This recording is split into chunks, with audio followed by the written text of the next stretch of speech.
इसी प्रकार कपि धन ईसा, छोटा ई प्लस बड़ा ई मिलकर भी ई ही बनाते हैं, इसलिए कपीशः। सती धन इंद्रः सतीन्द्रः, गौरी धन ईशः गौरीशः।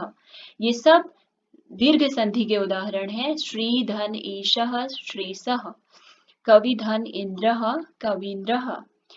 अब देखिए अगला नियम है, छोटा ऊ या बड़ा ऊ के पश्चात यदि ऊ या ऊ आए तो उसका क्या हो जाता है, वो भी दीर्घ हो जाता है, अर्थात बड़ा ऊ में परिवर्तित हो जाता है। अब देखिए भानु, नौ में छोटे ऊ की मात्रा लगी हुई है, जब दोनों ऊ आपस में मिलेंगे तो इससे क्या परिवर्तन होगा, बड़ा ऊ बन जाएगा। तो नौ में बड़े ऊ की मात्रा लगेगी तो शब्द बना भानुदयः। इसी प्रकार से विधु धन उदयः, छोटा ऊ और छोटा ऊ मिलके बड़ा ऊ हो जाएगा, तो यहाँ पर ध में बड़े ऊ की मात्रा आएगी विधुदयः।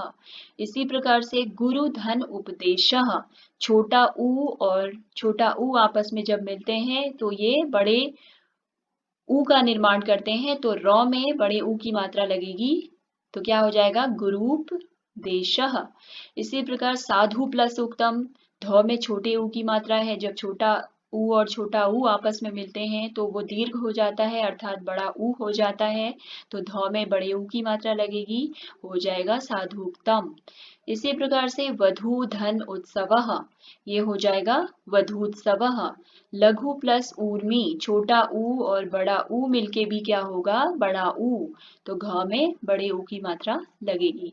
इसी प्रकार से चमू प्लस ऊर्जितम, तो ये हो जाएगा बड़ा ऊ प्लस बड़ा ऊ मिलके हो जाएगा क्या बड़ा ऊ, तो म में बड़े ऊ की मात्रा ही आएगी चमूर्जितम। इसी प्रकार अगला देखें, री या री के पश्चात री या री आने पर ये इसमें ये दीर्घ हो जाता है, री दीर्घ हो जाता है। तो जैसे देखिए मातृ प्लस ऋणम हमने लिखा, तो यहाँ पर ये री और री जब आपस में मिलते हैं तो ये हो जाता है दीर्घ मातृणम। किस तरह से मात्रा लगी हुई है देखिए, होत्री प्लस ऋकारः, ये हो जाएगा होत्रीकारः।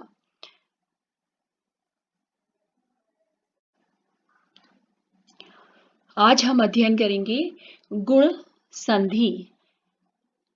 देखिए गुण संधि जो स्वर संधि का एक भेद है, इसका सूत्र है आद गुणः। अब हम इसे समझ लेते हैं, देखिए इसकी परिभाषा से, जब औ या आ के बाद छोटा ई या बड़ा ई, छोटा ऊ या बड़ा ऊ, री या री आते हैं, तब दोनों मिलकर क्रमशः ए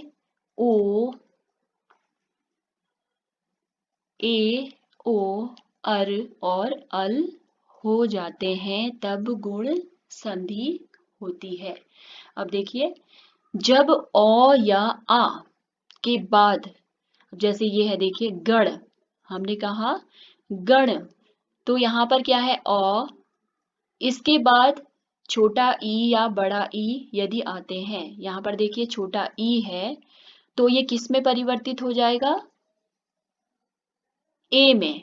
यदि ओ या आ के बाद छोटा ई या बड़ा ई आता है तो ये परिवर्तित हो जाएगा ए में, और इस प्रकार से ण में किसकी मात्रा लग जाएगी ए की मात्रा लग जाएगी, और इससे शब्द निर्मित होगा गणेन्द्रः। फिर अगला देखिए गण धन ईशः। अब देखिए ओ के बाद यहाँ पे लिखा हुआ है ओ या आ के बाद यदि क्या आए छोटा ई या बड़ा ई, तो ये क्रमशः अर्थात क्रम से ये किस में परिवर्तित हो जाता है, छोटा ई या बड़ा ई ए में परिवर्तित हो जाता है, छोटा ऊ या बड़ा ऊ ओ में परिवर्तित हो जाता है, री अर में परिवर्तित हो जाता है, और री अल में परिवर्तित हो जाता है, तब गुण संधि होती है। देखिए यहाँ पे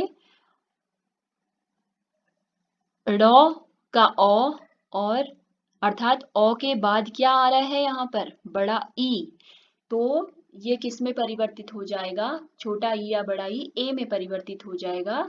तो यहाँ पर जो शब्द बना वो बना गणेशः।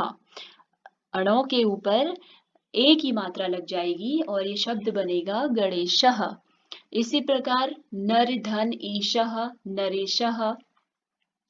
राजा प्लस इंद्रः राजा।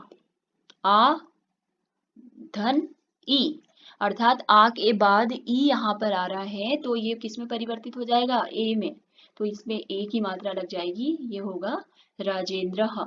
इसी प्रकार से तथा प्लस इति। अब देखिए आ के बाद यहाँ पर छोटा ई आया है तो ये किस में परिवर्तित होगा, वही मैंने बता दिया, ए में परिवर्तित हो जाएगा।